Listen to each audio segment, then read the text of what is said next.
BJP గెలుపుతోనే Warangal జిల్లా develop అవుతుందన్నారు ఆ party parliament అభ్యర్థి దేవయ్య. అందరికీ వైద్యం, విద్య అందించేందుకు ప్రయత్నం చేస్తానన్నారు. తాను గెలిస్తే గ్రామాల్లో పేద ప్రజలకు న్యాయం జరుగుతుందంటున్న బీజేపీ అభ్యర్థి దేవయ్యతో మా ప్రతినిధి అశోక్ ఫేస్ టు ఫేస్.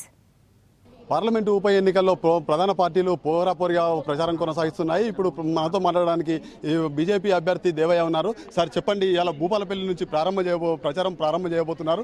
ఎలా ఉండబోతుంది, ఏం ప్రచారం చేయబోతున్నారు? బ్రహ్మాండంగా ఉంటుందండి. ప్రజలు ఇంత మటుకు మనం చూడలేదు.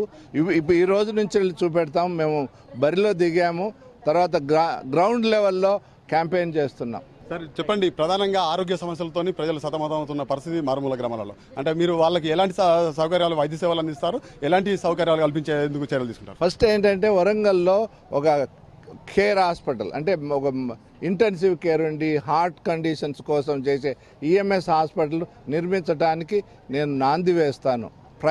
ఒకవేళ గవర్నమెంట్ చేయకపోతే ప్రైవేట్ పబ్లిక్ పార్ట్నర్షిప్ తోటి నేను చేయగలను. దాని మూలంగా వేలాది ఉద్యోగాలు క్రియేట్ చేయగలను. అది అమెరికాలో చేసినా ఇక్కడ చేస్తాను. మొత్తానికి ఎన్నికల ప్రచారంలో కనుక బీజేపీ అభ్యర్థి గెలిస్తే కేంద్ర మంత్రి అవుతాడు. ఇక్కడ నిధులతో తీసుకొచ్చి గ్రామాల అభివృద్ధి కాదు, ఆరోగ్య ప్రజలకు వైద్య సేవలు అందించే విధంగా కూడా చర్యలు తీసుకుంటామని బీజేపీ అభ్యర్థి చెప్తున్నారు. ఇది సాయిబాబాతో అశోక్, న్యూస్, వరంగల్.